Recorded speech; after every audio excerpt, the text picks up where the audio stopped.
Alright, what's up everybody and welcome back to the channel. Today I want to do a video that I've been wanting to do for a while. I just haven't got around to it, and someone messaged me on Instagram to remind me that I needed to do this video. So what I want to do the video on today is how much money I've spent on my Jeep to get it where it is. So you guys know, and if you're new to the channel, I'll explain to you real quick, but it is a 2016 Jeep Wrangler Unlimited Rubicon. I got it last September, so it's a little over a year old. It's got 22,000 miles on it now. I bought it brand new last year in September. So we're going to go over the mods that I've done to it and how much they've actually cost me, because mine is on 37, so it's a little bit different than your normal Jeep that you see daily driving every day. So let's go over those now. So this is my little notepad. It's got dates on it on when everything was done, and it's also got the cost of everything. Now, you have to take into account some of these things were bought on Black Friday. Some of these I've reached out to companies to see if they could do better deals on them. So make sure you guys are always aware of sales that are going on, and then, you know, feel free to reach out to local companies, see if there's anything better they can do for you, or if there's any special discounts, free shipping, things like that. All that stuff helps when purchasing items like this for your Jeep. So let's start with the first mod that I ever did. I matched the front window tint to the OEM rear window tint. I didn't want to go too dark. I just wanted it to match so it looked factory all the way around. That cost me $100. That was literally the first thing I did. Alright, the next mod I did, I actually sold the hardtop, which some people will advise against. We can go over that in another video, but I did sell the 3-piece Freedom hardtop and went with the Best Top NX fastback looking soft top. So this was $700. Yeah, these are $700. I got it on Quadratech. It's held up pretty well. It doesn't leak or anything. It's definitely a lot louder inside, especially because I have the Dynamax exhaust, which leads me to the next mod. So the next mod I did do was the Dynamax Evolution exhaust for the Jeep Wrangler JK Unlimited, and that was, they go for $180, but I got it on this crazy sale from AutoAnything.com. It was like $129, but they retail at about $180. So it's a good exhaust. It gets rid of the huge muffler in the back, so you don't get hung up on rocks, because a lot of people do get those huge mufflers. They get stuck on rocks, they ding them, dent them, they end up ripping them off. So this one actually cuts. Let's see if we can see it here. It cuts right before the rear, so it ends right there, and it's got a little turn down right there, so you have all this space in the back, so it ends before the rear axle. So that was the mod I did after I got the Best Top NX soft top. Get to my list here. So then after that was the Evo rear fascia. So what this does is, if you don't want to run a rear bumper, which I didn't want to do, I don't really like the look of big bulky rear bumpers. It's just a personal preference. I think there are some cool ones out there, but it's cheaper to just get rid of the bumper and put this little rear fascia on it. So it's just like an end cap. It just blocks this all off, makes it look like a nice one piece. It's kind of dark, but you can kind of get the point. So that's the Evo rear fascia. So that was $189. Let's see, go back to the list here. Trying to do it in order. Alright, so then I trimmed the fender flares. That was free, obviously. If you want to see how to do that, I think it's the best free mod for the Jeep still, but that's free. You just need a Dremel. If you don't have a Dremel, then I guess it's going to cost you money, or borrow one from your friend.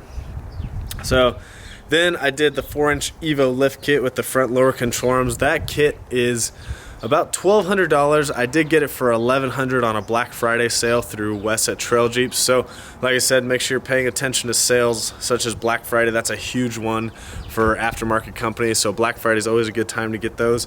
So that's when I did the Evo 4-inch lift kit. I only paid $1,100 for it. I also did the Bilstein shocks at the same time, which I got for $70 a piece, so that's $280 for 4.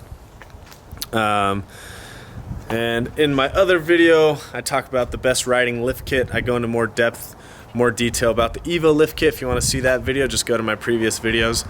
But I picked up that lift kit for $1,100 without shocks, plus $280 for the shocks, the Bilstein shocks. So, and to go along with that, when you go to that tall of a lift kit, you do have to get, excuse me, the drag link flip kit. So that is $300.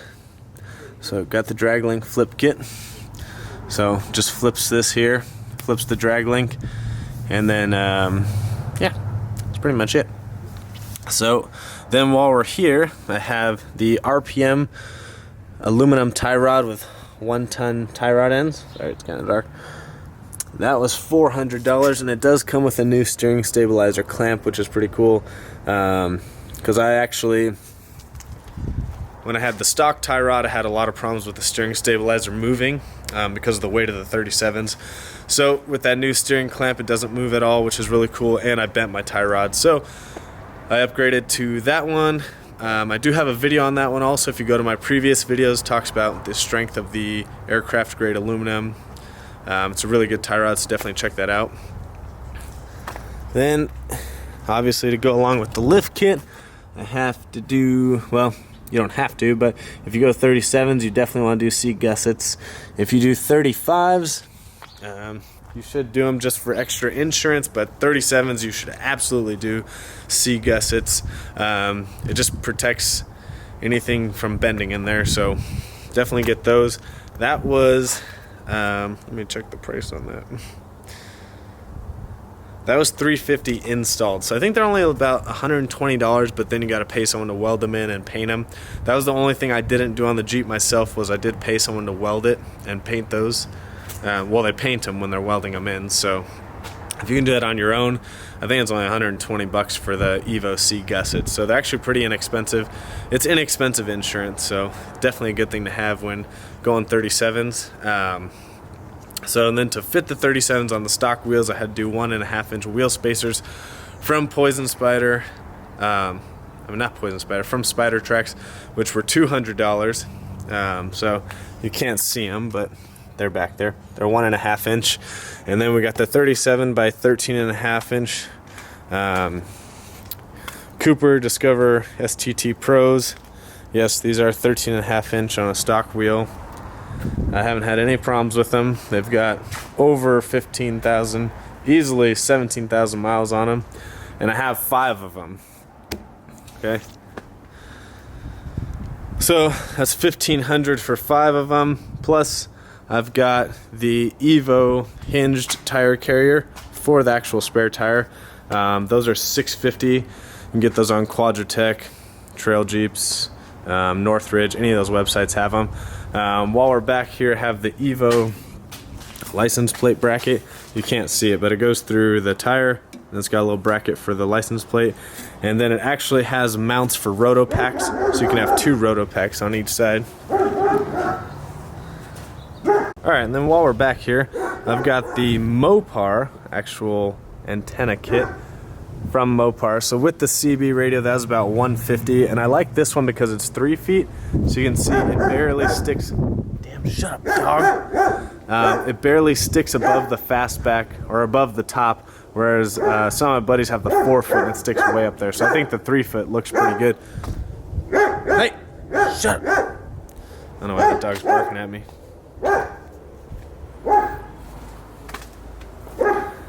I've just got it mounted right there. I've just got the little microphone right there, but yep, just got it mounted right there. Alright, and then coming around to the front, I did a video on these, but I've got the Black Oak LED Cube pods, and I've got the Evo brackets for them. That was about $180 for the lights and the brackets. I think the brackets are about $30, and then depending on which actual cubes you do, that dictates the price, because there's a couple different upgrades you can do within those. Going back over to the front, I've got the Evo 1/4 pounder bumper with the Stinger. Still don't have a winch. I know, still need to get a winch.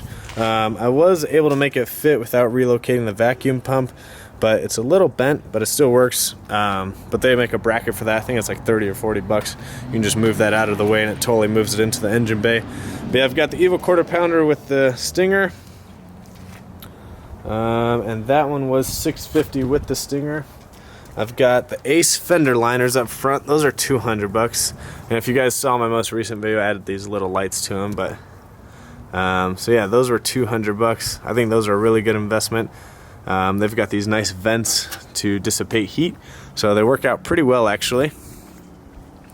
So I've had those even before the lift kit. They've worked out great. And the powder coating has not rubbed off. And I've hit them a bunch of times. See if you can see the marks in there. Nope, they're too dirty. But when they're clean, there's like tire rub marks, and none of the paint has actually come off of those. So the powder coat's holding up really well. For $20 extra, I wish I would have just done that, but they already come with lights, so you don't have to add them. But if for some reason you buy a company that doesn't offer lights with them, or you didn't buy the ones with the lights, you can look at one of my old videos. I put lights on. It's really easy to do. If I can do it, so anybody can do it. All right, so as far as protection goes, we'll get under the Jeep here. You can see it's got, I've hit them up pretty good. This is how you can tell if someone actually wheels, okay? If these are banged up, you can see mine are dented, scratched, rusted. That was a fun one right there. They're pretty beat up.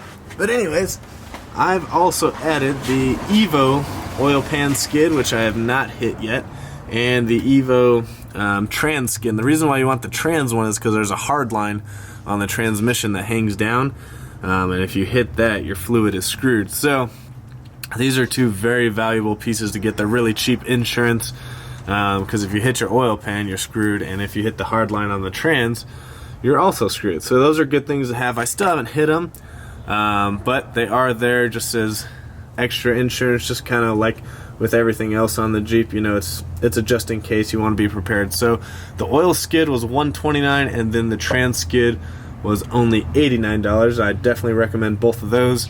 And now they've got one, the cross member one, that goes across here to protect the exhaust and everything. You can see there's a stock one. I've hit it pretty good. I've hit all these really good actually. So now you guys know I actually wheel my Jeep. All the mods I've done, I don't think I missed anything. If I did, well, they're small things. I didn't include small things like the mini antenna, little stickers. You know, this doesn't include any bolts, nuts, you know, stuff that you have to run and get from the store in case you ran out of them, or, you know, stuff that I've relocated just to be safe. But I've spent $7,400 on all the mods that I've done in order to get my Rubicon to where I think it needs to be, for the wheeling that I want to take it on. And if you think about it, $7,400 is actually not that bad. Okay, you know, my Jeep's only on 37s. It's still on stock axles, stock gearing. So there's definitely people out there who've put a lot more money than I have into mine. So for $7,400 though, it's a pretty well built Jeep. It's been to Moab once. It's been to, oh man, I want to say it's been on probably 7 pretty good trails in Colorado. A couple other trails here and there. But I definitely beat it up. You saw the underside of it. I don't take it easy on this Jeep. This thing's brand new and it's pretty beat up already. I mean, there's no huge dents, but it's really scratched up once you clean it, and that's because I actually use it, and I think that's what it's made for. So, you know, there's still things I need to get. I need to get, you know, actual sliders, but the Rubicon ones have held up actually pretty well. They don't offer any protection, you know, on the actual body. So, but they have actually worked out pretty well. I'm sure I'll be regretting not getting those when I get to Moab again, but I have already taken it to Moab once, and like I said, it's done pretty well. I didn't take it on any crazy trails, but I've been on trails in Denver, outside of Denver, that were really tough. So it's done really well. And we're gonna test it again here in Moab next Friday. So that's what I've done to the Jeep. And remember, it's $2,400. If you think about it, you know, I did it over a couple months span, and you know, I got a pretty well built Jeep for that. So I'm pretty happy with only spending that much. And the good thing is that I did all the mods myself besides the Evo C gussets, which cost about $200 to $230 installed depending on where you go. But everything else I did myself, which saves a ton of money. Most shops want $800 to $1,000 just to install lift kits, you know, and then plus all the other stuff I've done. So I've definitely saved myself anywhere from $2,000 to $3,000 in labor with all the mods that I've done. So if you can do this stuff yourself, I definitely recommend it. Get a friend to help you. You know, I found all the information on YouTube or forums, and then just grab some tools and start working on your own vehicles. And you know, it's all bolt-on stuff anyway, so it's actually really easy to do. So hit the like button, hit the notification button, subscribe, make sure you do all that good stuff. Follow me on Instagram and Snapchat at VanV39. Remember, we have the Moab trip coming up next Friday, so make sure you tune in for all that stuff. Who's coming? Who is that? Oh, great, it's Kev. Alright, so make sure you guys comment, like, subscribe. We'll see you guys on the next one.